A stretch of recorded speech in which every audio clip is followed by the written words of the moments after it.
Hello, my friends. Welcome to another episode of Deep True Crime. Thank you for joining us today. We are continuing the case against Barry Morphew. If you've been following this case, then you know what's been going on. But if you haven't, let me get you caught up really quick. So, Suzanne Morphew goes missing May 10th, 2020, Mother's Day. Not been seen since. Barry Morphew, her husband, has since been charged. He's out on bail at the time of this video, and it looks like they're going to trial here in about 2 more months. I want to say April, May, they're going to trial. Now, what will happen going into that trial? My guess is he's going to continue to say he is not guilty, won't plead to anything. And right now, he is the only suspect. And they've done everything they can to see, is she alive? So if you've been following this is part 5, where we're going to go over the interviews that have been given to the FBI. Don't go anywhere. I'll be right back.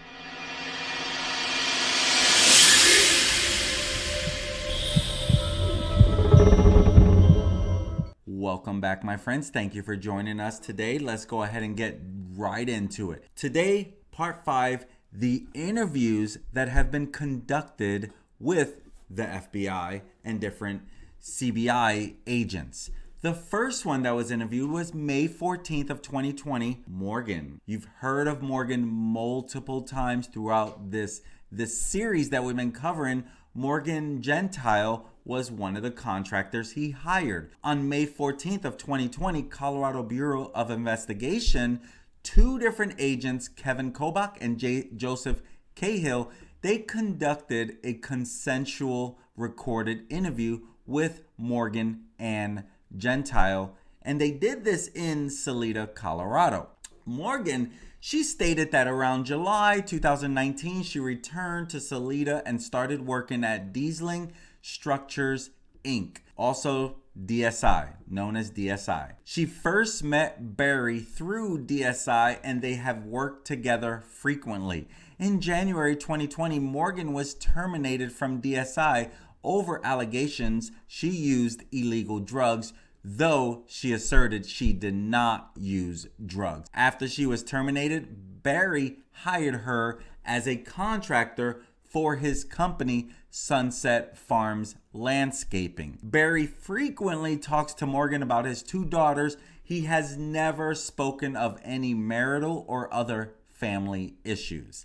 Barry told Morgan about the Broomfield job sometime in mid-April 2020. Morgan stated the job was supposed to take between April 23rd, was supposed to take place between April 23rd, 2020 and April 30th, 2020. However, she was not sure of the exact date that they had this conversation or when they were supposed to actually start this job. But the conversation, they definitely know about the time that happened, and that was about mid-April 2020, and the job was supposed to happen, a week or so later. And so Barry then rescheduled the job, and it was supposed to begin May 11th, 2020. And so Morgan, she states that on May 8th, 2020, Barry picked her up from Anytime Fitness, which is in Poncha Springs, Colorado. They traveled to a job site at 6962 County Road 105 in Salida. They arrived at around 8 a.m., completed a Rock Beach project, and then they left. And you can see by the picture, this is the Rock Beach project that they were working on. And at around 11 a.m., Barry took her back to her vehicle, which was at Anytime Fitness, paid her in cash for the job, and then he leaves. Morgan states that Barry mentioned he was going to go hiking or biking. Barry was supposed to pick Morgan up at 5:30 p.m. on Sunday, May 10th, to drive to a hotel in Broomfield, Colorado for a project. Cassidy Cordova was supposed to drive up separately and meet them on Monday, May 11th of 2020. Morgan, she states that around 4 a.m. on May 10th of 2020, again, Mother's Day, the day that Suzanne went missing, and she was confident she heard Barry's Ford F-350 drive eastbound past her house on Highway 50. Now, Morgan states she did not see the truck, but that his truck has a very distinctive exhaust sound. And so that's how she was able to identify that she was very sure at 4 a.m. on May 10th, she heard his truck. She says that about 11:18 a.m. on May 10th, 2020, Barry called Morgan and explained she needed to bring an additional person because of the amount of work needed to repair the wall. She agreed she would bring another contractor, Jeff Puckett. Barry never provided any explanation why he left early or why he did not pick her up. Now, she states that she later picks up Jeff and drives towards Broomfield. At around 6:09 p.m., Barry called and said he had a family emergency and he had to return to Salida. Barry had left tools at the hotel and said he would call her the next day. On May 11th, Monday, at about 7 a.m. in the morning, Barry calls Morgan and said that Suzanne was missing and that he thought a mountain lion may have attacked her. Now, no one else has said anything about this. Morgan explained that Barry was initially crying, but then abruptly shifted to the specifics about the Broomfield job. Like he is focused on the job. I don't know. Again, everyone deals with their own things in their own way, so it's hard to just go out there and judge anyone in this particular case. And so, but she found it to be odd that he's initially crying, but then he abruptly shifted to the specifics about the Broomfield job. Morgan adamantly denied there was any type of sexual relationship between her and Barry. And she even had an interview with a news station and where she continued to deny she had nothing going on with Barry. Some of these rumors started for different reasons. I think Jeffrey Puckett, who we're about to talk about, he might have said something that people misconstrued. Number one, she checked in to the hotel, or she went to stay at the hotel and the room that he actually reserved. But, allegedly, he got the room for her. So I actually do believe that Morgan did not have an affair with him. I do believe her in that. And I'm sure that if she did, I'm sure that will come to light eventually. And so the next person that they interview is Jeffrey Puckett. Now, on May 14th of 2020, investigator Richard Wren interviews Jeff Puckett. Puckett was one of the workers who was supposed to meet Barry Morphew in Broomfield on May 10th, 2020 to complete a landscape job. Now, Puckett, he stated that he was contacted by Morgan on Sunday, May 10th to see if he wanted to go to Denver to work on a job for Barry. After being asked by Morgan, Puckett then calls Barry directly to see, hey, do you want me to do this job? Puckett had no knowledge of the job until he was contacted by Morgan. On Monday, Puckett and Morgan met up with Cassidy Cordova, who was helping them with the job. And so, of course, now they're going to interview Cassidy Cordova. On May 14th, 2020, investigator Richard Wren interviewed Cassidy Cordova. Cordova says he had contact with Barry Morphew early on the week of May 4th. And Barry mentioned that he may need Cordova to help with a job in Denver next week, the following week after this conversation. And Barry said that he would get back with Cordova later if he was for sure needed. On May 10th, Cordova had not heard from Barry, so he calls him about 1:45 that day to ask about the job. Barry asked Cordova to help with the job since he, Cordova, was already in Colorado Springs. Cordova met the rest of the crew in Denver on Monday morning. Cordova, he advises that he has known Barry for about 2 years because they worked together at DSI. Cordova also advised that Cody Cox had an issue with Barry over Barry firing him. Cox had been working for Morphew as well. And, Barry fired him. And we'll talk about that a little more now because guess who they interview next? Cody Cox. So on May 14, 2020, investigator Richard Wren, he interviews Cody. And Cody says he worked with Barry and for Barry's landscape business. Cox and Cordova, they did a landscape job in Broomfield between August of 2019 and December 2019. And the general contractor on that job did not like the job, and it had to be repaired several times. After the last attempt to fix the wall, Cox refused to go back to Denver to fix the wall. And so Barry fired him. At the same time, Cox was given the ultimatum to leave DSI or be fired because of a hot urinalysis test. He failed a urinalysis test. He failed a piss test. Cox leaves DSI, and Cox advised that this all happened around the end of December 2019.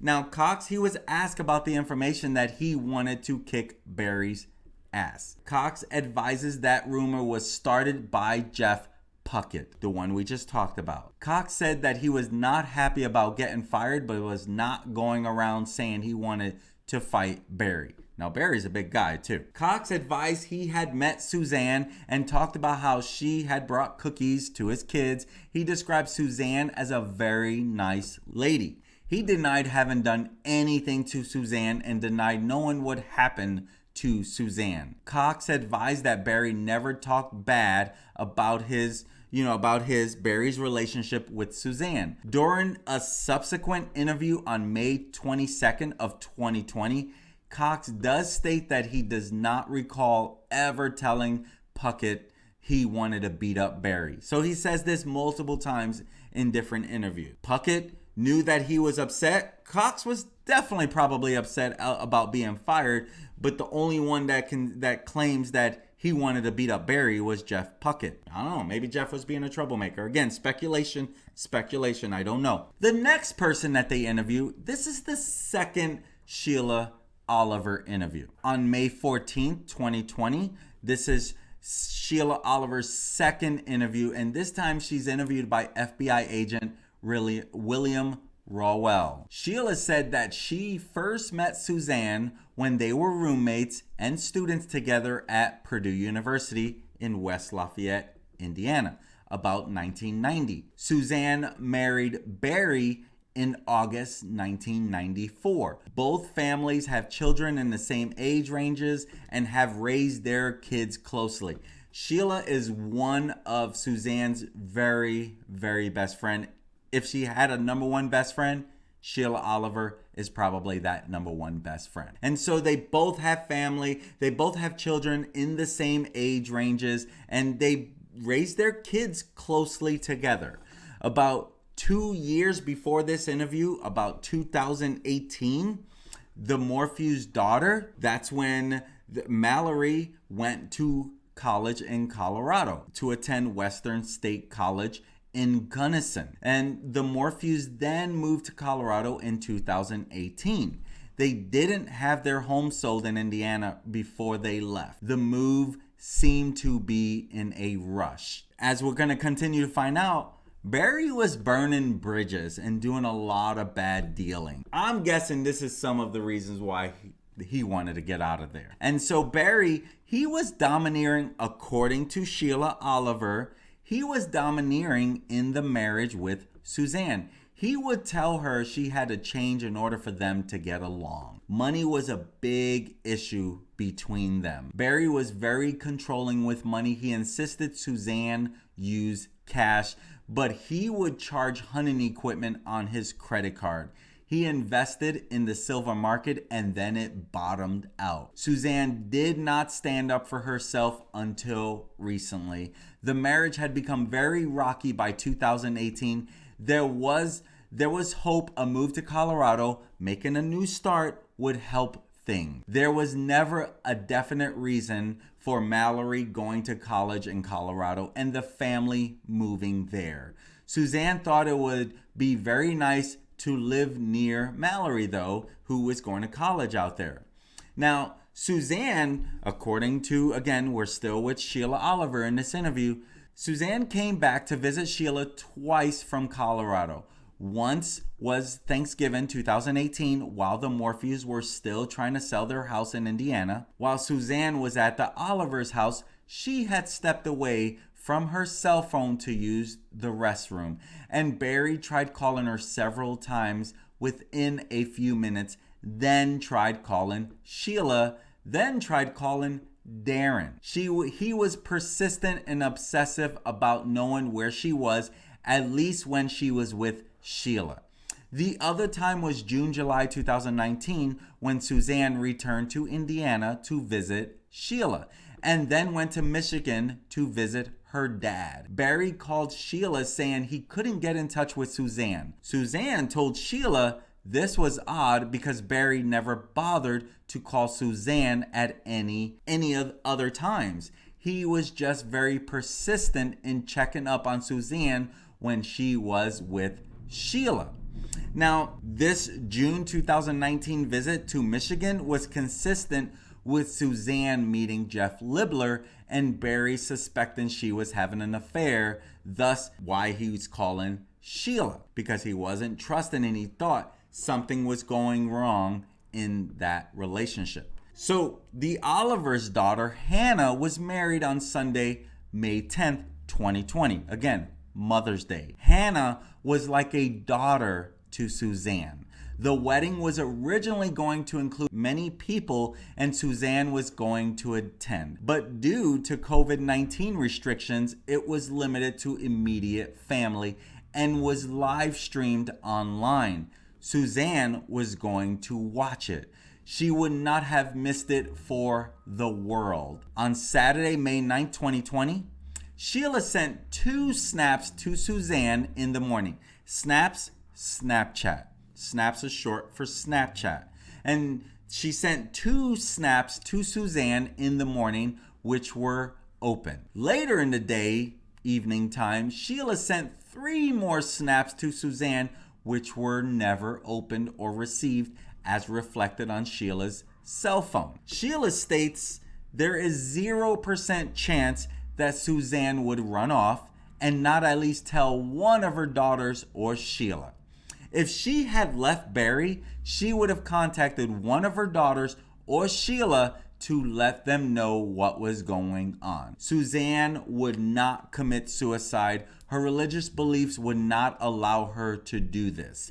Sheila, she says that Suzanne suspected Barry had an extramarital affair based on Barry's behavior, which included him turning his phone off at times, not being where he said he would be, always secretive and not honest with Suzanne.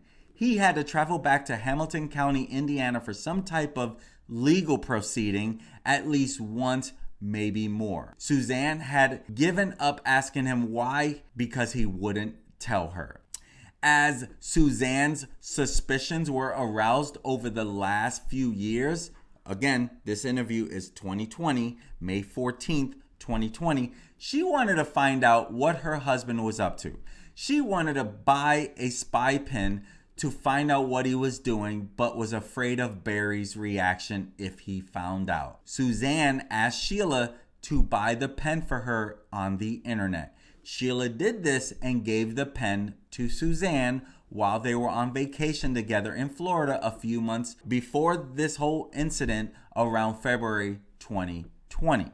So again, this whole part that I just shared with you is Sheila Oliver speaking in her interview with the FBI agent. So the next person that they interview is George Davis.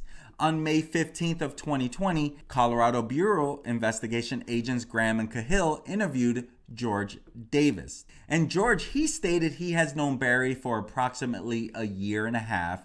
And George stated he has not noticed any recent changes in Barry's behavior. George explained that he and Barry work out together usually 5 days a week. Once the COVID-19 restrictions closed the gym, they began working out at George's residence. George explained Barry typically comes over to work out somewhere between 5 and 7 p.m. in the evening. That time, George stated he and Barry hunt together and work at the same fire station fire station number 5. And George stated he last physically saw Barry either Thursday or Friday when they worked out at his house. George explained since he works 1 week on, 1 week off, he believed they might have worked out earlier, maybe around 4 p.m. that time. And George stated Barry has never confided in him about any type of marital problems. George stated Barry loves his children and his relationship with Suzanne seemed normal. George explained he and his wife Lindsay Davis has gone on several dates with Barry and Suzanne. And again, everything seemed normal. And George, he stated that on May 10th, that Sunday, he was at his residence when he received a phone call from Lieutenant Tim Nelson of the Chaffee County Fire Department, who informed him a bike was located over an embankment by Barry's house. George stated he turned on his fire radio and called Barry. Barry stated he was just outside Buena Vista on his way back. George believed this phone call between Barry was somewhere between 5:30 and 6 o'clock. And George, he stated he responded to the area where Suzanne's bike was found. When he arrived, he noted the bike had been moved onto the road near a sheriff's vehicle. While still at the scene of the bike, George stated Barry arrived in his black Ford F-350. Barry was wearing jeans and possibly a red-orange flannel shirt. George had conversations with CBI and FBI about his observations and conclusions that an abduction had taken place with a staged scene. That was his, observation, and that's what he shared, that he thought it looked like a staged scene. I thought it looked like a staged scene as well. The way the bike was down there, the way there was nothing like a body was never around there if she had fallen. And this mountain lion, if a mountain lion had attacked her, there would be a lot of blood around there. There is no doubt Barry knows a lot more. And so Morgan Gentile, she's interviewed on May 15th. And so they contacted Morgan at her residence in Salida, and Morgan spoke about conversations that George Davis had with her in which George might be attempting to influence her future testimony. That's interesting. And Morgan stated that she had recalled some additional detail about the hotel in Broomfield. Morgan explained that she and Jeff Puckett checked in. They went to their rooms. Jeff went to room 225, the one originally rented and used by Barry, and she went to room 228. Morgan explained that Jeff could not figure out how to open the hotel room door, so she opened it. Morgan explained when she opened the door, she immediately smelled the strong odor of chlorine. Morgan stated that this was not the ordinary house cleaning odor. It was more consistent with what you'd smell with a pool. Morgan stated she observed several damp and used towels on the floor. Later, Morgan stated that Jeff found an insurance document under the pillow. The document was thrown in the trash. She could not recall what was on the document. When questioned about the job sites on Saturday, May 9th, Morgan stated she recalled an odd comment made by Barry. Morgan explained after they completed the beach at the riverfront, 6962 County Road 105 in Salida, she rode with Barry to the next site. Now again, Barry states that she didn't want him in the vehicle. That he didn't want her in the vehicle because she smokes a lot. But here she is. She rode with Barry to the next site. And Morgan stated she commented pigs could eat an entire human body in 2 hours. Barry commented that he would be able to bury a body and it would never be found. Now that is a strange comment to make when your wife is going to be missing the next day. That's odd. That's very odd. FBI, they spoke with Morgan about Barry's financial activity. Morgan stated Barry contacted his stock trader Dan, heard over the phone with an English type accent.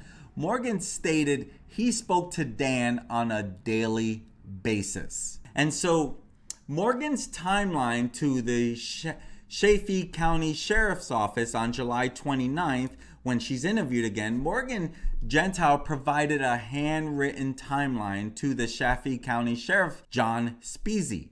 The following lines were noted by Special Agent Grusing for the affidavit. For Sunday, May 10th, Morgan wrote that she heard Barry's truck at 5 a.m. So now she originally said 4, and now they're saying 5. And I believe what I have found with some of the affidavit and the time stamps, they have always been like an hour. So I'm guessing the time difference, I don't know why Colorado should all be on one time, but I have found that the timestamp of when they're saying, some of these photos, they were off by an hour, which generally, like my time is Central Time, their Mountain Time. So that's generally an hour right there, right?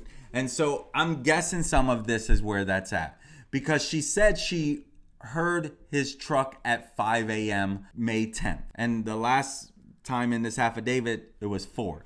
So some of that could be there. So just so you know why there's a little discrepancy. So she added 11:15 Barry called. He was out of breath, panting, but fatigued. Kind of like hungover, but he doesn't drink. Honestly, when I hung up, I thought to myself, he sounded like he had the worst night of his life. And if you remember the evidence we talked about, this is coming together when you think about that, because they had his phone going all over the property, 210 little frequencies going crazy. All right, 210 different locations. And then she shares that. Morgan provided more detail about her trip to the Broomfield Hotel to include her route on May 10th. She wrote, arrived at hotel 10 to 10:30, grabbed Barry's tools, went to check in. Morgan wrote that she and Puckett checked in rooms 228 and 225. When Morgan walked in to 225, the smell of chlorine was so strong, made my eyes water. I noticed wet towels on the ground in the bathroom, and Barry made the bed. For Monday, May 11th, Morgan wrote that they drove to the job site from the hotel. She indicated it looked like Barry had removed top caps. That was it.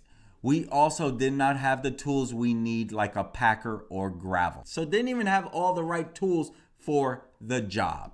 Next, they interview John Schmitz. On May 16, 2020, CBI agent Gonzalez contacted John Schmitz regarding a message he had left on the Suzanne Morphew tip line. Schmitz stated that he first met Barry in or about December of 2017 when they were working on the same construction project in Indianapolis. He said that Schmitz, is a contractor and Barry was the landscaper assigned to the Main Street Shops project. Schmitz stated that at some point during an altercation with Barry body bumped him which prompted Schmitz to grab him in a headlock and pin him against a wall. He said that what he recalls the most during the altercation was the evil in Barry's eyes.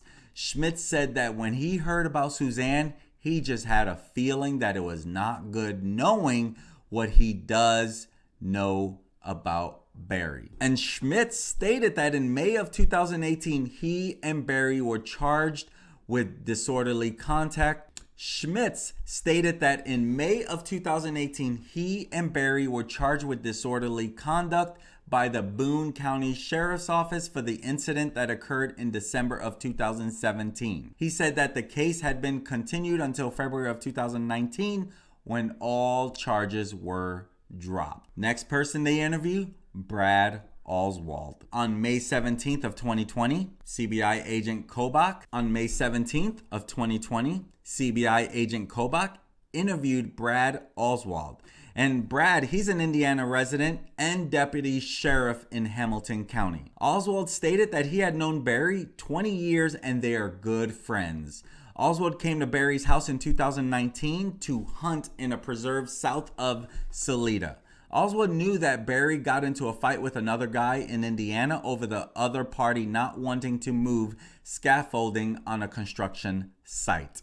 Oswald described Barry as hard-headed and strong-willed. He added that he was afraid to say what I think, but I think Barry was so pissed off he accidentally killed her. Oswald guessed that Barry and Suzanne were fighting, or she confronted him, and that caused him to lose his temper. Oswald said that Barry had all night to plan how to get rid of her. Barry was big time controlling over Suzanne. Oswald said that Barry is very secretive and he would not talk to anyone if he did do something. He shouldn't talk to anyone unless he plans on not getting away with it, right? Barry was big time controlling over Suzanne. Oswald continues and he says Barry is an excellent skid loader operator and can do incredible things with a skid loader. He said that Barry could have easily buried Suzanne and that Barry is smart enough to turn off his phone or leave it at home. Oswald stated that Barry is never wrong. He added that Barry is very prideful and would never confess to killing Suzanne. Oswald believes that Barry would have taken her away from the house if he killed her because she would be too easy to find on the property. Next person they interview is Kurt Ziegler. On May 17, 2020, Agent Kobach interviewed Kurt Ziegler, who explained that he has known Barry since Kurt was 8 or 9 years old.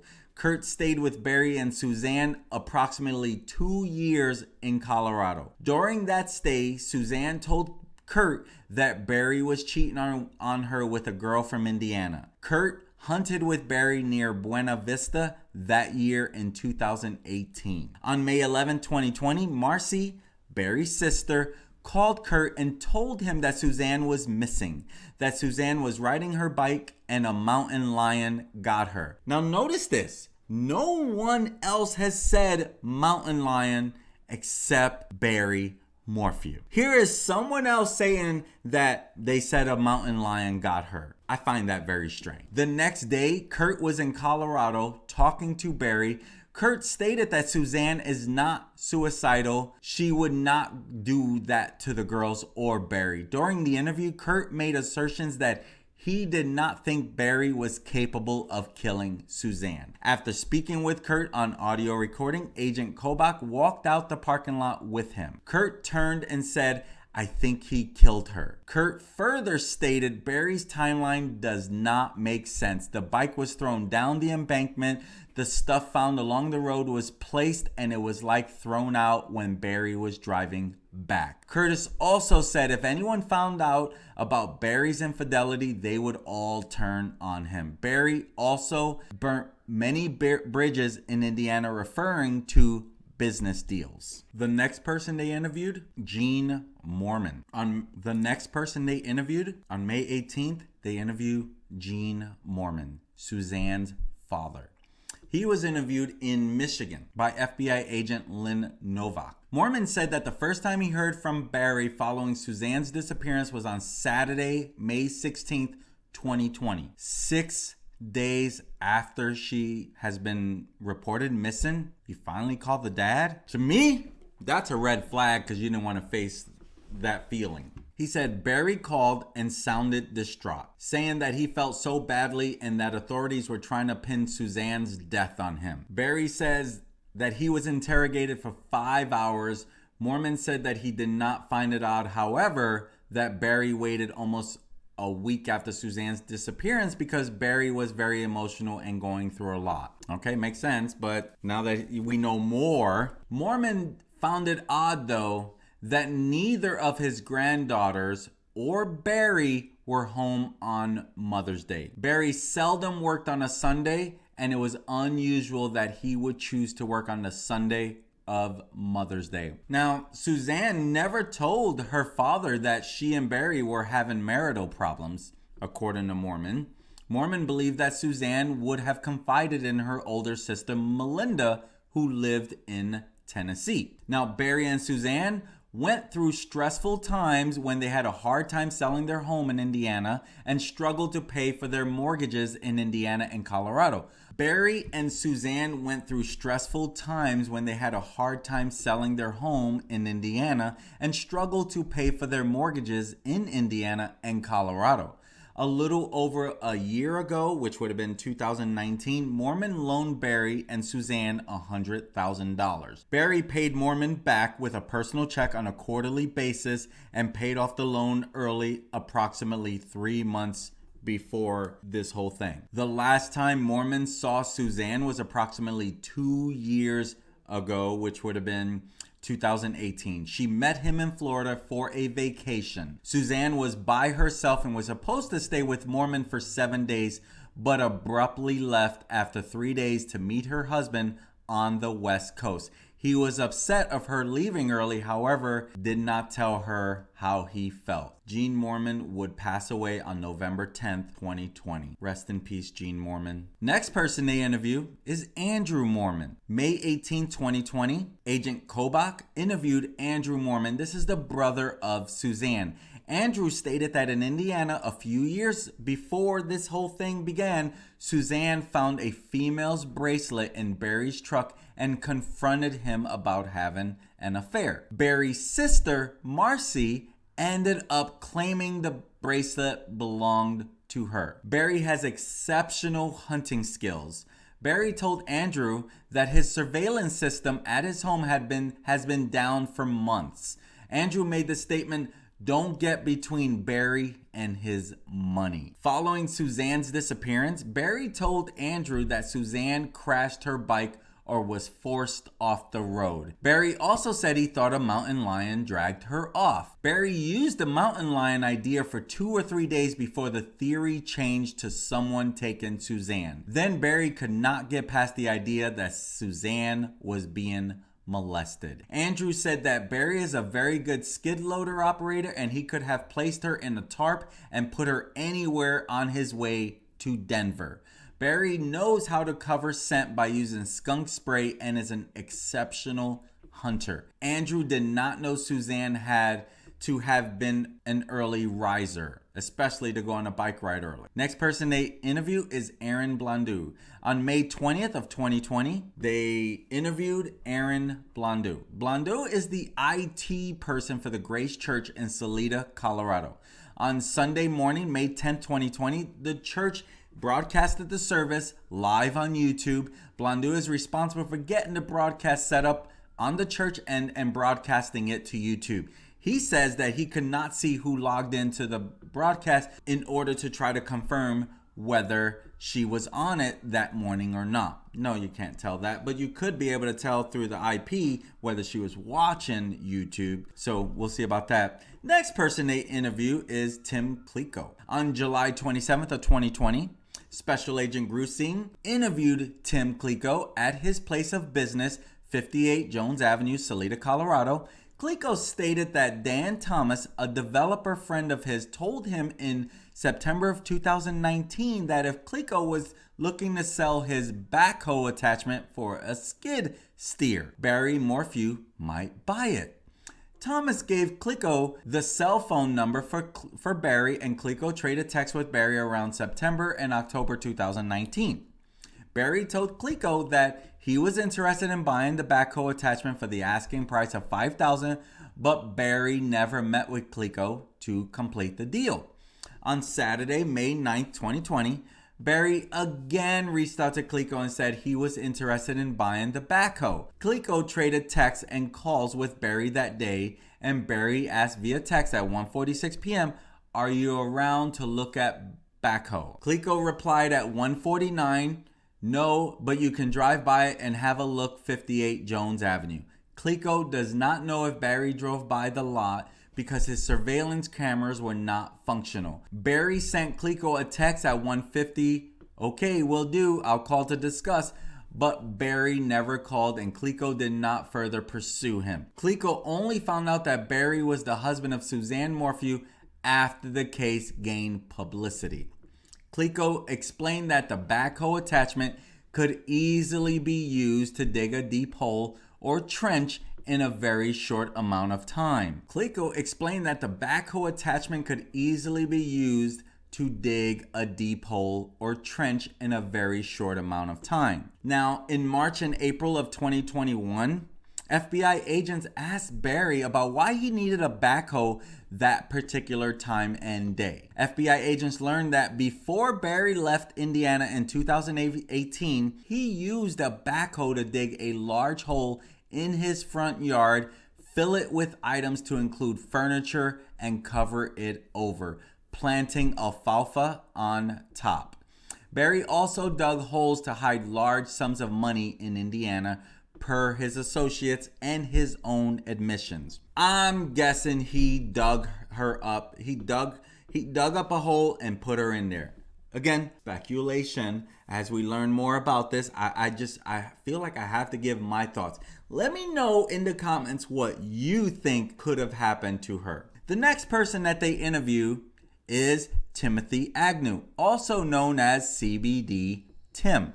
As cited previously, Barry told CBI on June 17th and June 25th that Tim from Westcliff might be responsible for Suzanne's disappearance. Investigators identified Tim as Timothy Agnew, home address 802 County Road 305, Westcliff, Colorado. And so they contacted Agnew on July 28th of 2020 in the presence of his wife, Megan Agnew.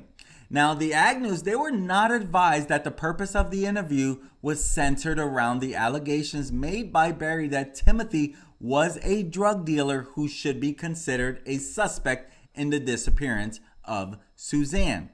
Now, when they get this knock at the door, if they have drugs in that house, they're probably freaking out for a quick second, right? So Timothy advises that he met Suzanne at the farmer's market in Salida in 2018, and Suzanne told him about her battle with cancer. She said that she had lymphoma in her 20s and the cancer was coming back. She was looking for treatment that was non-traditional to buy some time because she was feeling run down. The Agnews provided 4 purchase orders from Barry and Suzanne from October 2018 through April 2020 for the hemp oil. Timothy also spoke to Barry once when Barry called him in the summer of 2019 and said that Suzanne's lymphoma was back and she needed more oil. Suzanne interacted with Timothy about 5 or 6 times and never gave any indication that she was having to be secretive about taking the oil around Barry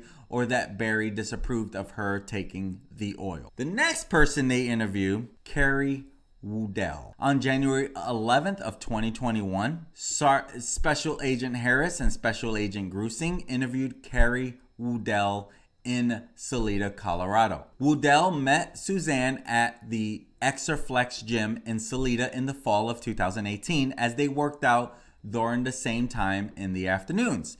Suzanne's workouts were very similar to Wudel's, and Wudel asked her if she was preparing for a competition. Wudel began giving massages to Suzanne in March 2019 and continued through September 2019. During the treatment, Suzanne told Wudel that throughout her marriage, including in Indiana, she raised her girls by herself. She and Barry moved to Colorado to slow down, but Barry started working for DSI and was trying to start his own business.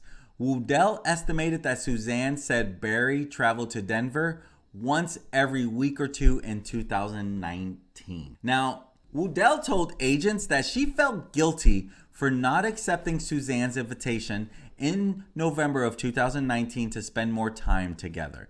Suzanne approached Wudel in the gym and asked, "Carrie, can we start going out?" She told Wudel that she needed to start doing things with a friend. Wudel believes that Suzanne was going to speak with her about Barry's failed attempt a few days earlier to ask Wudel to start giving him massages. Wudel has been doing massages for men and women for about 17 years. She has worked on numerous wealthy white men who seem like they have a full life but are missing something. These men, like Barry, are looking to fill that void through church, money, cars, sexual relationships, or other means and cannot seem to find what they are looking for. Wudel met Barry in September of 2019 during her morning workouts at the gym.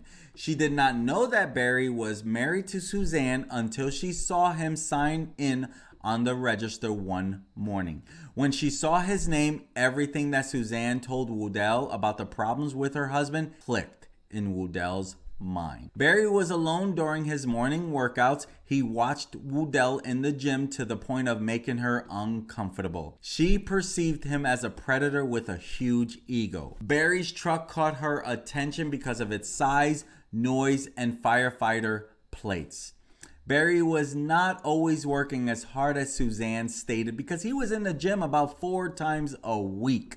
Once, Wudel was working out in the afternoon and she saw Barry walk up to the second floor of the gym. He looked all around the gym until he saw Wudel. After a while, she walked up to the second floor and he said, "Hi, I'm Barry Morphew. Have a good workout." Wudel thought her "Dead Men Tell No Tales" t-shirt might have attracted him. She told Barry, "Your wife is a wonderful person." While Wudel and a friend Connie, who is an active member of Grace Church, were eating in the corner patio area of the Boathouse restaurant in November 2019, Barry and one of his daughters sat down a few tables over.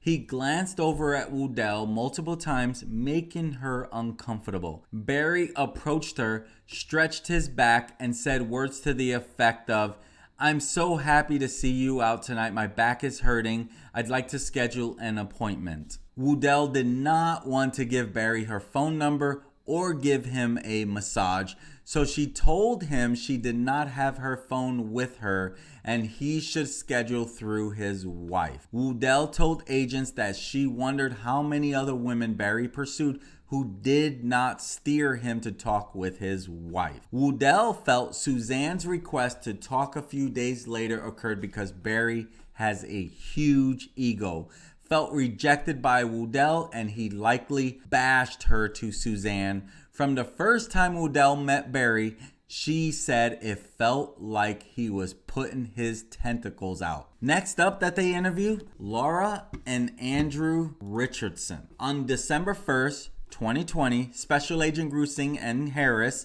interviewed Laura and Andrew Richardson at their Salida residence.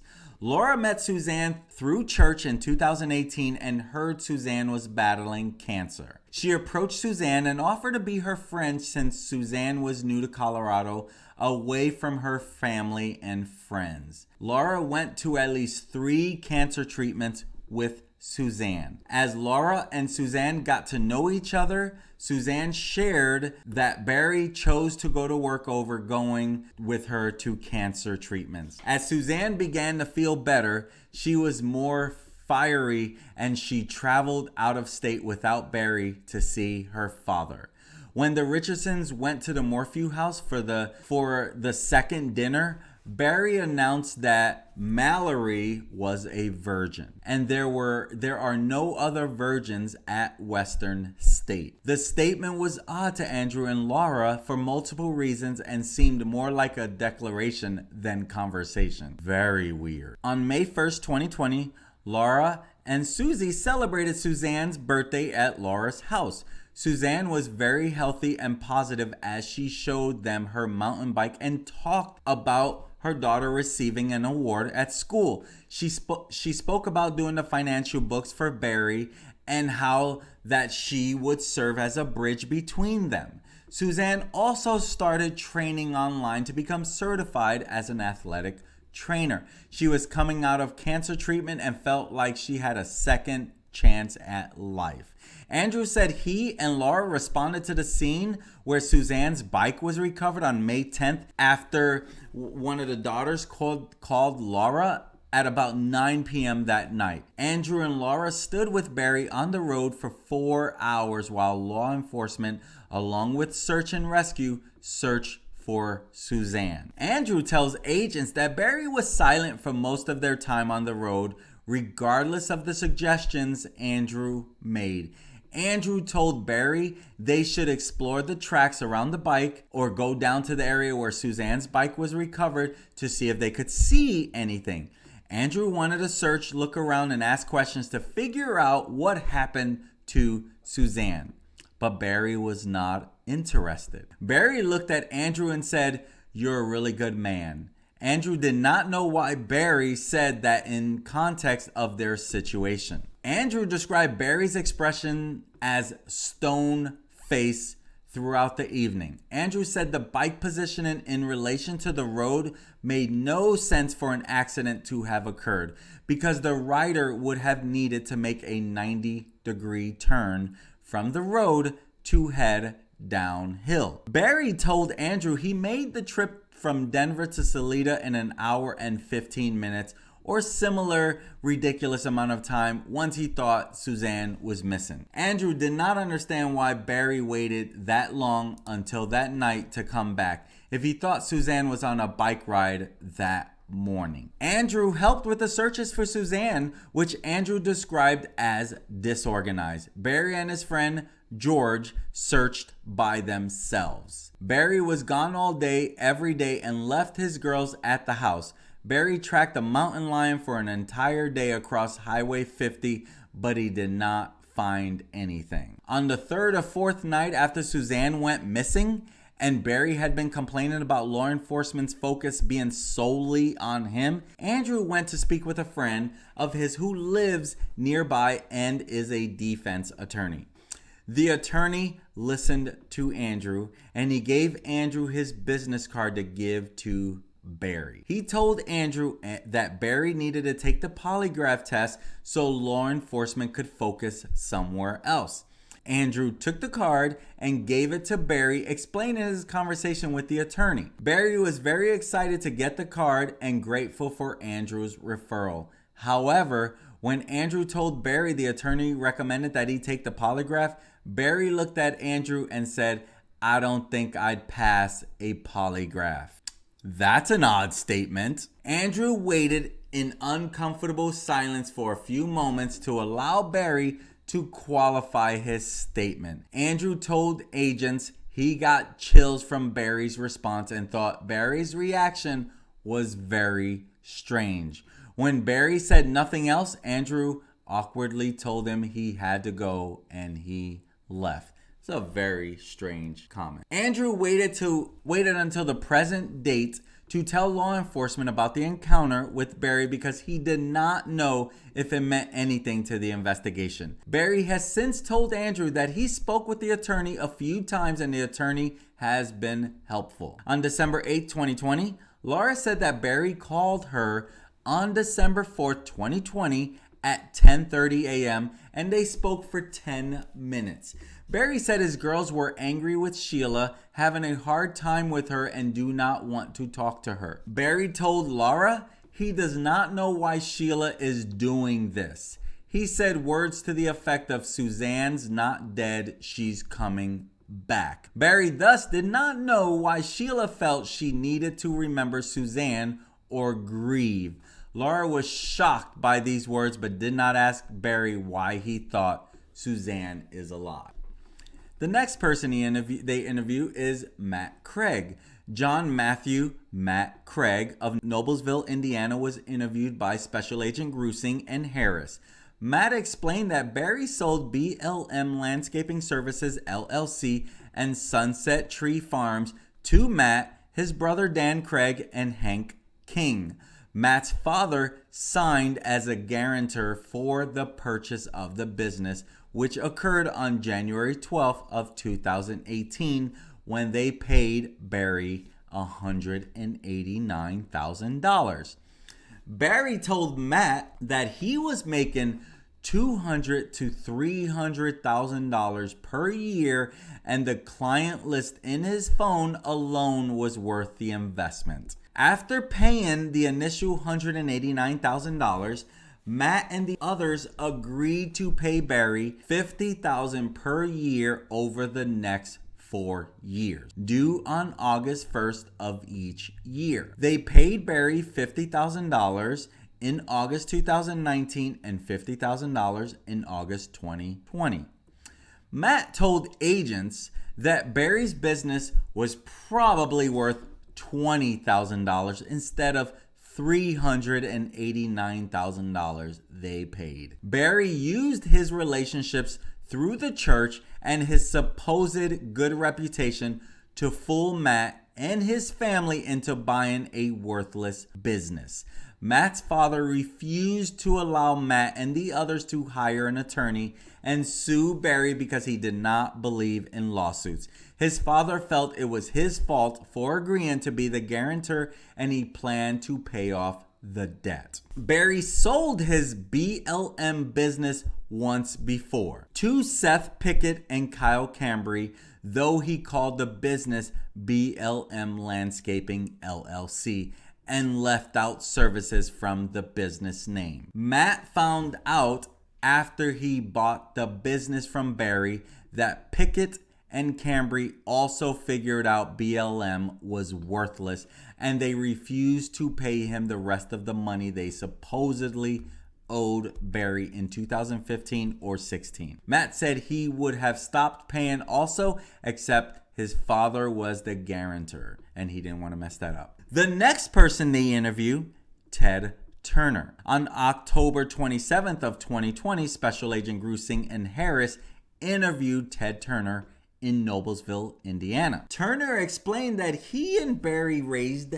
deer for hunting purposes, selling the deer for $5,000 to $7,000 so hunters could release the deer and hunt them for their horn. He added the deer are normally released in acres that are fenced, and thus the chance to shoot the deer is guaranteed. Sometimes the people who bought the deer would act as guides and charge wealthy people who were willing to pay $15,000 to $20,000 to hunt a deer and get a guaranteed set of horn. When agents asked Turner how those who purchased the deer transported them off his property, he stated they brought a trailer, usually a horse trailer. The purchaser most often used a tranquilizer dart on the deer because herding them into the trailer is difficult. Purchasers, like Barry, had their own tranquilizer darts and guns for such purposes. When the interview was concluding, Turner remarked, "Barry would slit my throat if he knew Turner was talking to the FBI." Turner refused to elaborate on why he made such a statement, but said all the deer farmers talked to each other and they knew what Barry was doing. Interesting. The next person they interview, George Wimmer. On February 16, 2020, Special Agent Harris and Grusing interviewed George Wimmer by phone. Wimmer explained that he first met Barry in 1998 or 99 when he went to work for Barry at Salisbury Brothers. Barry was the foreman and Wimmer was a manager. Following those years, Wimmer went to work for a friend for a year and a half. He then came back around 2004 and Barry was starting his own business. Wimmer did not have much further contact with Barry. Wimmer lost contact with Barry and found out years later he was selling his business to a young man named Kyle and another guy. Wimmer told Kyle to be careful because he had seen a lot of Barry deals go south. Kyle and his friend became defensive. Wimmer told them, "You're dealing with the devil." Following this conversation, Barry blew up Wimmer's phone. Wimmer eventually answered and Barry vented at him for warning the boy. Wimmer described Barry as shady, not on the straight and narrow, doing a lot of deals under the table, working in cash and hiring a lot of illegals. Barry told people that his dad dying affected him so badly that he could not run his own business. Barry was not planting trees at the proper depth, either too shallow or too deep.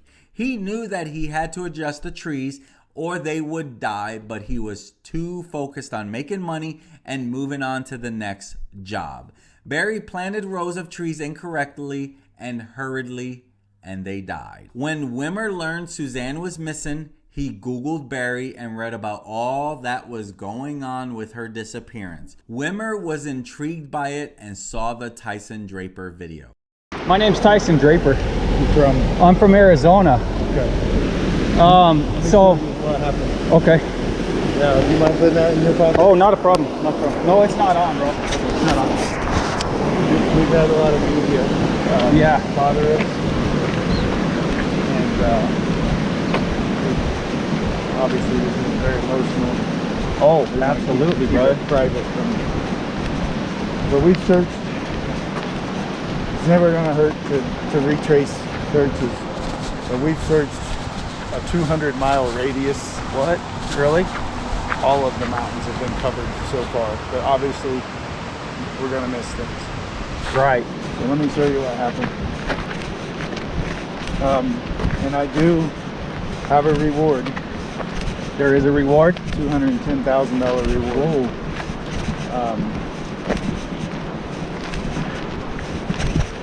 The bike was found at the bottom of the hill by that tree where the peak is.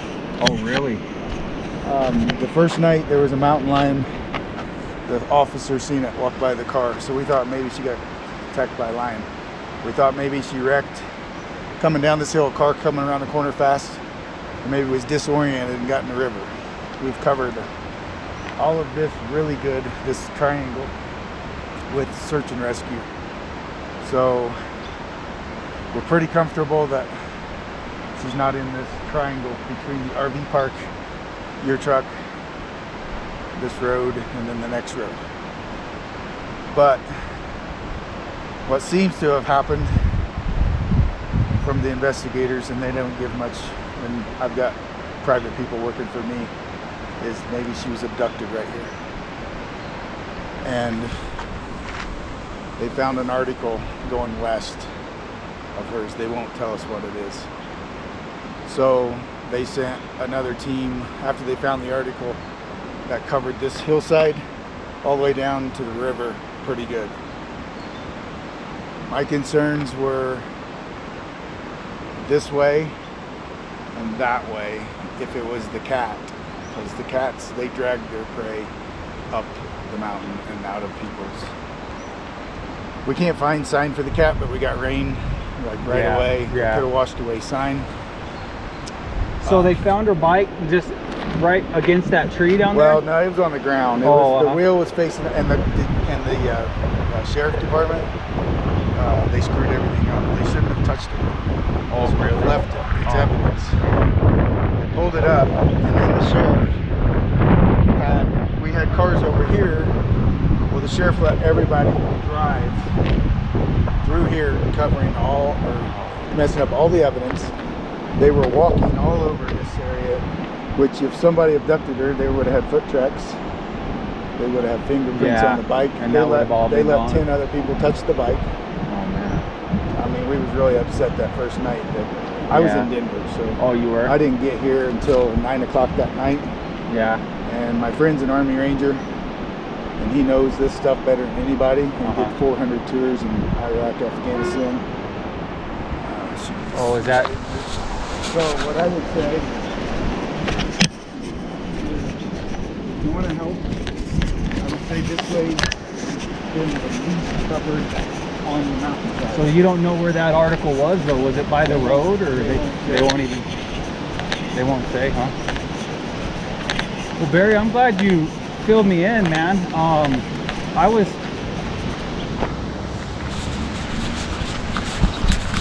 Oh, you had somebody behind you. I was hoping I'd run into you because I can't even imagine where you're going.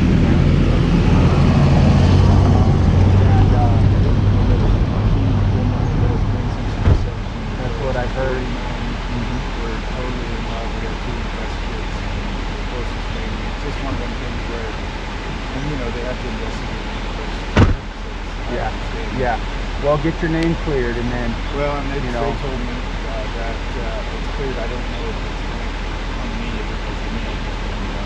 Yeah, well, they're going to, man. They're going to beat you because, I mean, you got to look at, especially in Colorado, there's been so many cases where, like Patrick Frazee, Christopher Watts, you know, these guys get on there and they act like, you know, they didn't do anything, and so I mean, naturally people are going to be And I understand. skeptical in the beginning, you know, but you just came to help? yeah, I was in the Pagosa Springs area, and I've been kind of hearing about this, and so I thought I'd just come help, man. And what can I do for you, bro? We've got a good group of friends and stuff. The best thing that you could do if you're a hiker and you're an outdoorsman, Yeah. just get out there and cover some ground. Okay. Yeah, find something. If you find anything, don't touch it. Take a picture of it, give it to the police. Put a pin there, let them come, because if there's an article, they need to DNA it without the details. Absolutely. And we have found men's clothing. We found a group of men's clothes up by the lake. Pieces that they DNA tested and they found. So Foose's is up that way? You go up to the right. Yeah. And that lake's up there, and then the Foose's Trail, you can drive all the way to the trailhead. And this is the Colorado Trail that goes across 50, where they park up top. Yeah. And that trail goes all the way to Denver. Okay. And we've covered, I had school friends come the first few days, so we had a bunch of guys that we covered that road with. Up in there. But the only thing, this is a tough one, and my friends aren't in shape like you. So getting up those sides of those hills and stuff is kind of tough. Well, let me ask you a quick question, Barry. So you were in Denver, but how long before somebody noticed that she was gone? And well, it was Mother's Day. It was Mother's Day.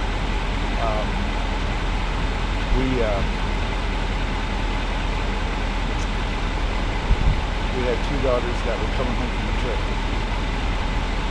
and I had that job in Denver that I wanted to get started on Sunday. Set it up for my workers. My workers were coming in Sunday night. We weren't gonna work Sunday night. They were going Monday. But being the owner, I wanted to get everything lined up so that they didn't have to stay and wait on them Monday morning and just get busy working. right. So I told my wife, I said, listen, the girls are gonna be home. They want to spend Mother's Day with you. Mind if I go this day? But she said that's fine. So the bikes and snap the bike. And then the girls get home, we'll be together. And that's what we thought was gonna happen. The girls were running late, so they texted me happy Mother's Day. She didn't text back. So we went to, or they called my neighbors and said, listen, it's Mother's Day. I'm a little worried. And will you go check the house? So the neighbor went and checked the house. Saw that her car was there, but the bike was gone. She called me in Denver and said, hey, we're just a little worried. And I go, well, I am too. Why don't we just call the police? Just be safe, and I'll get home from that. Yeah, that's what it was. Damn, bro, I'm really sorry, man. I can't imagine what you're going through, but it sounds like you got a really good support system. Yeah. And do you want me to leave my number or anything? And in case you need me, I'll be here for the next. And then give me your number. Write it down because my phone's charging in the truck. But just Barry, give me. Yeah, I'll text you. Yeah, text me your number, and then if I find anything, I will. I'll let you know. Go ahead.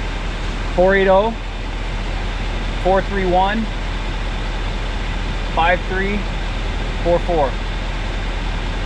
And your name again? T.Y. Ty. Yeah, I'll just text you. I appreciate your I know we're doing COVID and all that, Yeah. but I can't imagine that. Are you grandma? Yeah, Barry's mom. Barry's mom? Oh, Barry, I feel for you, man. I appreciate it. Yeah. I mean, if you're genuine on what you're doing here, then I appreciate it. Yeah. If you're an undercover news person, Oh, no. Nope. they're not coming find you. they kill me in the media. Yeah. Oh, they will, Barry. They will. And probably the worst is yet to come. I hate to say that, but just ride the storm out, man. And the truth always comes out in the end, bro. So, I'm done. Hey, thanks. hey, good to meet you guys. Take care. After Wimmer watched it, he concluded Barry is guilty for sure. Wimmer said that Barry thinks he is a really good liar, and he is not. Barry is the kind of person that will just stand there and tell you something you know damn well is not true. Wimmer would often just listen and not contradict because he just did not want to conflict with Barry. Wimmer sent Barry a series of texts on September 23rd, 2020, accusing Barry of killing Suzanne and telling Barry he would rot in hell. The next person they interview is Holly Wilson. From October 2020 through December 2020, Holly Wilson recorded her phone and in-person conversations with Barry, providing these recordings to Special Agent Grusing. Holly and her husband, Jeff Wilson, knew Barry and Suzanne well through their church in Indiana. During these recordings, Barry told Holly words to the effect, "You are Suzanne to me." He held her hand while in the car, gave her a kiss goodnight, told her Suzanne would approve of whatever would happen in their relationship, and twice touched Holly's breasts, pretending like the touches were accident with her husband's head was turned away or not looking. Barry told Holly that he had an ex-FBI guy working for him, and sometimes saying he had a private investigator working for him who charged him over $50,000. Now, Barry would not specify if this ex-FBI and the private eye were the same people. Once, Barry told Holly and Jeff that he may have found where someone was holding Suzanne and asked Jeff to come to Colorado to cut the guy's balls off. The following is a brief summary of the pertinent quotes from the recordings of Barry and Holly on November 5th, 2020. When Barry was asked if he had thoughts of what happened to Suzanne, he responded that he had two ideas. Barry stated, one, somebody took her right there where the bike was, they threw her in the car, or she got in willingly, whatever, and ran off.